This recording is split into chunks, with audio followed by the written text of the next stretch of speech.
All right, everybody, I'm back again.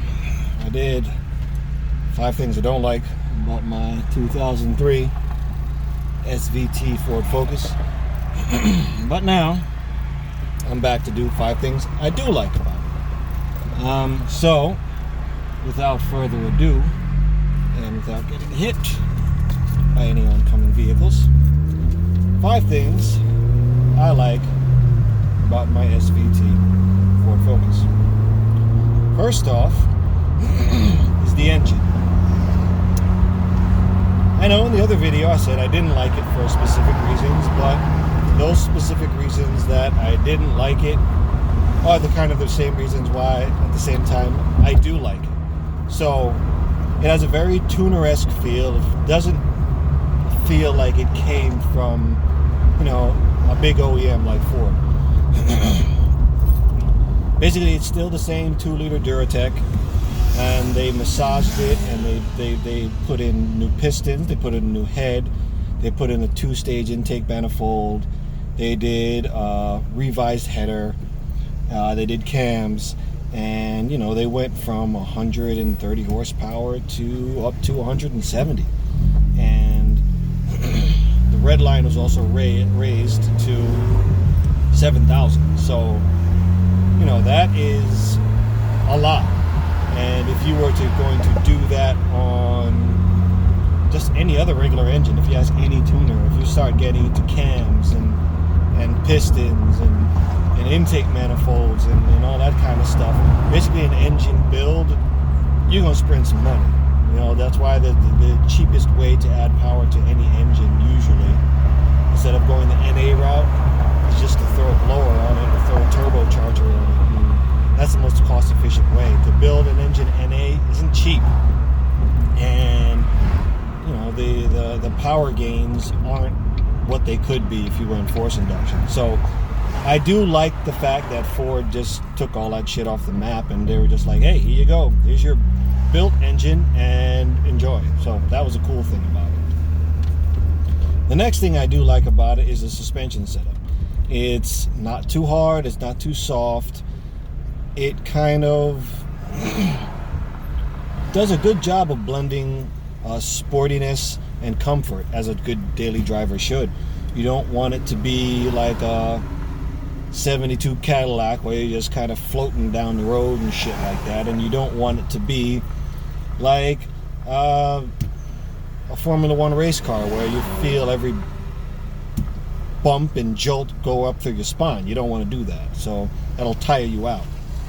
So I think the suspension, what they've done, and the geometry and how it feels through the wheel and those kind of things, that is very good. I enjoy it. I mean, it's not my first hot hatch that I've ever owned, but it is probably the most well-rounded. I'm not saying the best I've ever owned, but I'll say it's very well-rounded.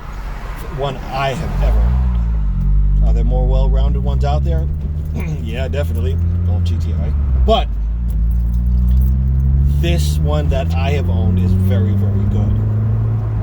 Next thing that is awesome for it, and it's a 2003, mind you, so a lot of this stuff is, paltry standard equipment on a lot of cars nowadays. But back then in 2003, these were like hot ticket luxury items. So, it has an audiophile sound system. It's very nice speakers. They're crisp. They have a good amount of, sound quality to them. There's a nice 10-inch sub in the trunk, and I got some thump to it. So, I can have a little bass to my music. I'm a reggae dude, so, we like to hear the bass. So, also a very good thing. It has a sunroof, which I didn't have open, but there you go. It does the little tilt that way, and it goes all the way back. So, that's also a very cool thing to have. I mean, in the summer, my car AC doesn't work, and I'm not going to fix it. But, as far as something that, just a nice thing to have, I don't see why you wouldn't have it. It also has traction control, which is cool. Helps out in the snow. And it has heated seats, which is great. I live in Michigan now. I don't live down south like I used to, so heated seats are a wonderful thing. So that's also, the equipment on the car is pretty damn good. The next thing that I really do like about it is the curb weight. Now, in these days, most cars that you buy are 3,000 or, just a hair above 3,000 pounds. There's very few cars you can buy nowadays that are under that weight.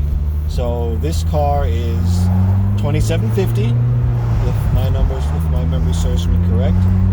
So that's a lot you can toss around. I mean, you could feel that weight when you drive it, which is nice. I mean,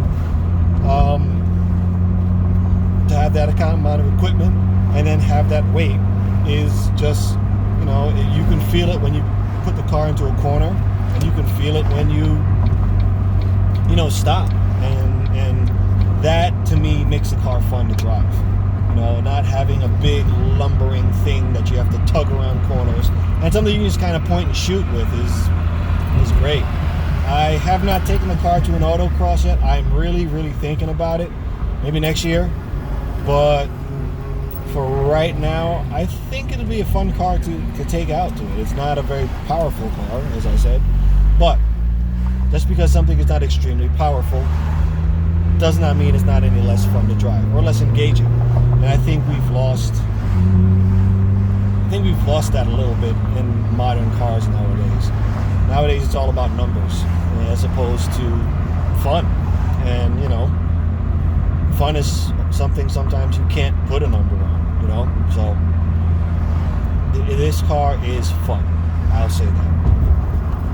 And the last thing, I kind of alluded this into my other videos pretty much, but it kind of gives us a taste of what we've been missing and what the rest of the world has been getting, which to me is kind of disappointing and sad, honestly.